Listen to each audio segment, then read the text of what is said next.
নমস্কার বন্ধুরা, আপনাদের সকলকে আমার চ্যানেলে স্বাগত। রাম ঠাকুরের কথা বইটি ডক্টর ইন্দুভূষণ বন্দ্যোপাধ্যায়ের লেখা। আমি আগের দিন যা পাঠ করেছিলাম আজকে ঠিক তারপর থেকে পাঠ করা শুরু করব। তার আগে আমার পিতামাতাকে প্রণাম জানিয়ে ও গুরুদেবের চরণে সশস্ত্র প্রণাম জানিয়ে আজকের পাঠ শুরু করছি। প্রায় 3 থেকে 4 মিনিট এইভাবে কাটিয়া গেল। পরে রেলবাবু আস্তে আস্তে বলিলেন, ঠাকুরের কথা কি কিছু বলা যায় রে ভাই? জানিই বা কি, আর কী বা বুঝিয়াছি। এই কথা কয়টি বলিয়াই আবার চক্ষু বুজিলেন। এই অবসরে মতিবাবু আমাদিগকে জানাইলেন যে রেলবাবু খ্যাতনামা অপর একজন মহাপুরুষের শিষ্য, কিন্তু ঠাকুরকেও প্রাণ ভরিয়া শ্রদ্ধা করেন এবং অনেক দিন ধরিয়া তাহার নিকট যাতায়াত করিতেছেন, কিন্তু বড় চাপা, সহজে কিছুই বলিতে চাহেন না। এই কথা শুনিয়া আমরা রেলবাবুকে চাপিয়া ধরিলাম যে তাহাকে একটু ঠাকুর প্রসঙ্গ করিতেই হইবে। রেলবাবুও যেন নিতান্ত অনিচ্ছুক তাহা মনে হইল না, কিন্তু একটা বাধা পড়িয়া গেল। তখন সন্ধ্যা হইয়া গিয়াছিল। দোকানের জনৈক কর্মচারী ধূপ দীপ জ্বালাইয়া আনিল। মতিবাবুর দোকানে কাচে ঢাকা একটি সুন্দর আসনের উপর লক্ষ্মীনারায়ণের একটি যুগল মূর্তি ছিল। মূর্তিটি মাটির, কিন্তু অত্যন্ত মনোরম। দোকানে ধূপ বাতি দেওয়ার সময় সেই যুগল মূর্তিটি একটু আরতি করা হইত। এই আরতি আরম্ভ হওয়ায় আমাদের কথা চাপা পড়িয়া গেল। রেলবাবু সোজা হইয়া আসন করিয়া বসিলেন এবং স্থির নেত্রে যুগল মূর্তির দিকে তাকাইয়া রহিলেন। একটু পরেই তাহার চোখ দিয়া জল পড়িতে লাগিল এবং শির দ্বারা কাঁপিতে লাগিল। আমি কিছুই বুঝিয়া উঠিতে পারিলাম না। অশ্রু, পুলক, কম্প প্রভৃতি যেসব সাত্ত্বিক লক্ষণের কথা শুনিয়াছি, ইহাও কি তাহাই? আমার কেমন সন্দেহ হইতে লাগিল। শীঘ্রই আরতি থামিয়া গেল। আমরাও একটু পরেই বাড়ি ফিরিয়া আসিলাম।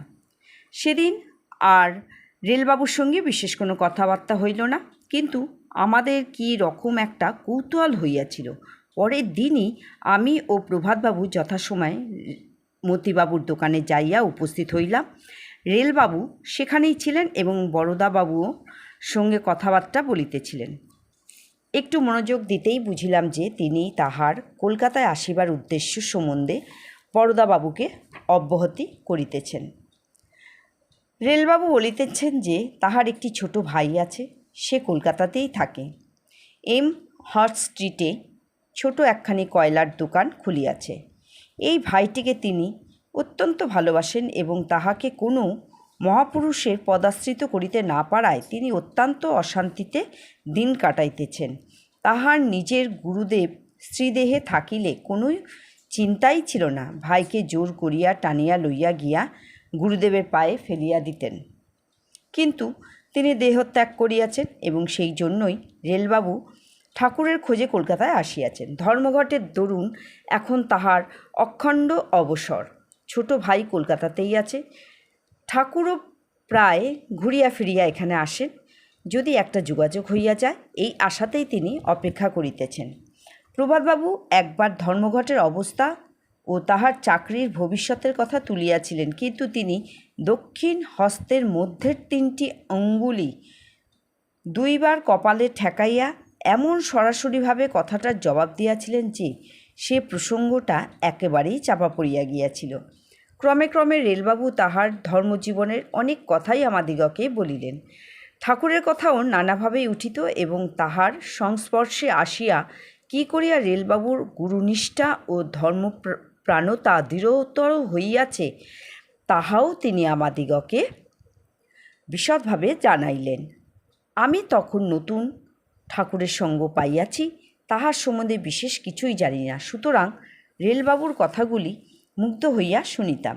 তিনিও ভুলে কোনো বৈষয়িক ব্যাপারের আলোচনা করিতেন না। ধর্মঘটের ফলাফল কিরূপ হইবে, তাহার চাকরি থাকিবে কি না, না থাকিলে পোষ্যবর্গের কী উপায় হইবে, ছোট ভ্রাতার দোকান কেমন চলিতেছে, এই সকল প্রশ্নের ধার দিয়াও তিনি যাইতেন না। অথচ প্রতিদিন তাহার ছোট ভাই ঠাকুরের কৃপা লাভে সমর্থ হইবে কি না ঘণ্টার পর ঘণ্টা এই আলোচনা করিতেন। কথাবার্তা যাহাই বলিতেন তাহা বেশ যুক্তিপূর্ণ ও শাস্ত্রসম্মত বলিয়া মনে হইত। তাহার সম্বন্ধে আমাদের মনে একটা উচ্চ ধারণা গড়িয়া উঠিয়াছিল, কিন্তু সত্য কথা বলিতে কি, তাহার ওই অশ্রু ও কম্পন আমরা সরলভাবে গ্রহণ করিতে পারিতাম না। একটা সন্দেহ থাকিয়াই যাইত। বৈকালে মতিবাবুর দোকানে যাইয়া রেলবাবুর সঙ্গে আলাপ আলোচনা করা আমাদের একটা প্রাত্যহিক কর্ম হইয়া দাঁড়াইয়াছিল। একদিন সেখানে যাইয়া শুনিলাম যে ঠাকুরের চিঠি আসিয়াছে, 3 থেকে 4 দিনের মধ্যেই তিনি কলকাতা আসিবেন। কথাটা শুনিয়াই ভাবিলাম যে বোধহয় এতদিনে রেলবাবুর কার্যসিদ্ধি হইতে চলিল। তিনি সেখানে উপস্থিত ছিলেন, কিন্তু তাহার দিকে চাহিয়া যেন একটু ভাবান্তর লক্ষ্য করিলাম। খবরটা শুনিয়া তাহার উৎফুল্ল হইবার কথা, কিন্তু উৎফুল্ল হওয়া দূরে থাক, মনে হইল যে তিনি যেন একটু বিষণ্ণই হইয়া পড়িয়াছেন। ব্যাপারটা কিছুই বুঝিতে পারিলাম না। মতিবাবুর প্রশ্নের উত্তরে তিনি শুধু বলিলেন, হরিষে বিষাদ রে ভাই, হরিষে বিষাদ। ঠাকুর সেই আশা আসিলেন, কিন্তু আমাকে কালই কলকাতা ছাড়িয়া চলিয়া যাইতে হইতেছে। কলকাতা?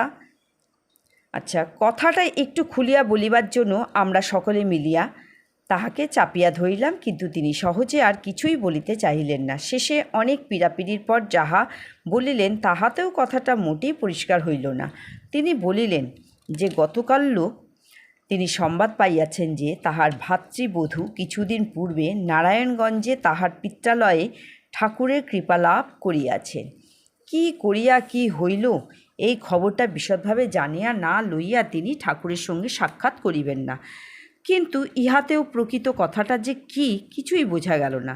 রেলবাবু ইহার অতিরিক্ত আর কিছুই বলিলেন না এবং আমাদের অনুরোধ উপরোধ অগ্রাহ্য করিয়া পরের দিনই ঢাকা মেলের নারায়ণগঞ্জ রওনা হইয়া গেলেন।